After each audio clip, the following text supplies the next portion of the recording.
Hola, ¿qué tal? Estamos en Quito, la capital del Ecuador, y vamos a hablar con el presidente Guillermo Lasso, presidente que el 17 de mayo decretó la muerte cruzada en medio de un juicio político, disolviendo con esta figura constitucional el Congreso y llamando a elecciones anticipadas tanto legislativas como de presidente. Mucho que preguntarle al presidente Lasso. Nos vemos adentro. Le quedan pocos meses, presidente, y algunos que se preguntan en América Latina, bueno, y en el Ecuador, ¿cómo llegó a esa decisión de la muerte cruzada? Un conflicto político que llegó a un punto en que no había salida.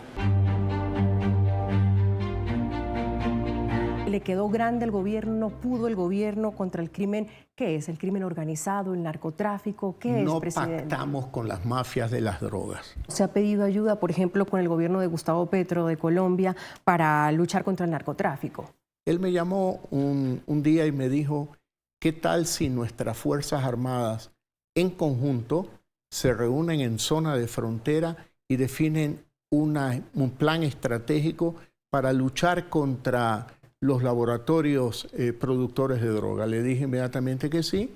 Nuestras Fuerzas Armadas se han reunido y han destruido 110 laboratorios para producir cocaína. ¿Cómo es su relación con el presidente Gustavo Petro, ahorita que hablamos de él, con esa, podríamos decir, ideología o posición ideológica abismal que hay entre usted y él? ¿Cómo le ha ido en este tiempo? Mire, siendo vecino, además, teniendo los mismos problemas, migración, narcotráfico. Cuando se trata de representar a nuestros pueblos, él al colombiano y yo al ecuatoriano, no existe ideología.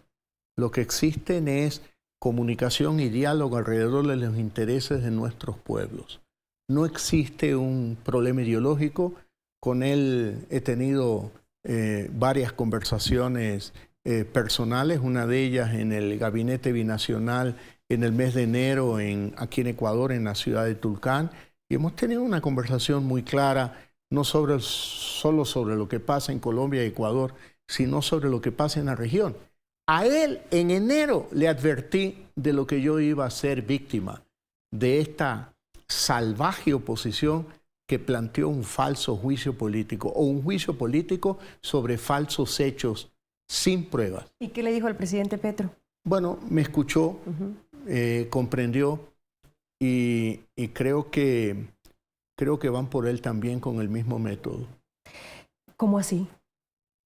Por los hechos públicos que estoy leyendo.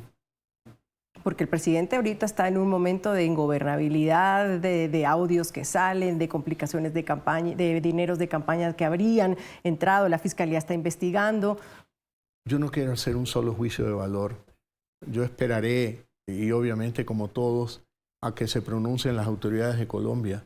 Además no me toca ni me corresponde opinar sobre lo que sucede en Colombia internamente. Cuando escuchamos al presidente de Brasil, por ejemplo, Ignacio Lula da Silva, decir que la exclusión de Venezuela es producto de una narrativa que se construyó, ¿usted qué pensó cuando escuchó eso? Que fue una desafortunada declaración del presidente Lula, porque no es una narrativa, son hechos reales que tienen que ver con la violación de los derechos civiles, de los derechos políticos.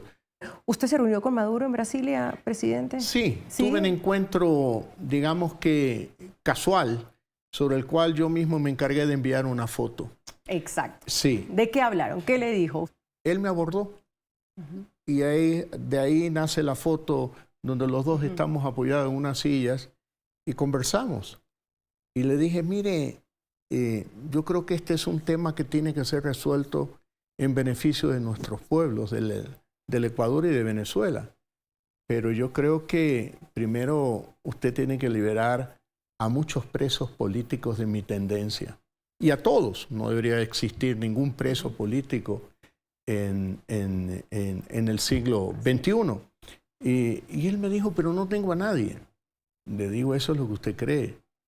Porque los que están en la cárcel sienten que son presos políticos. ¿Va a extrañar este lugar, presidente?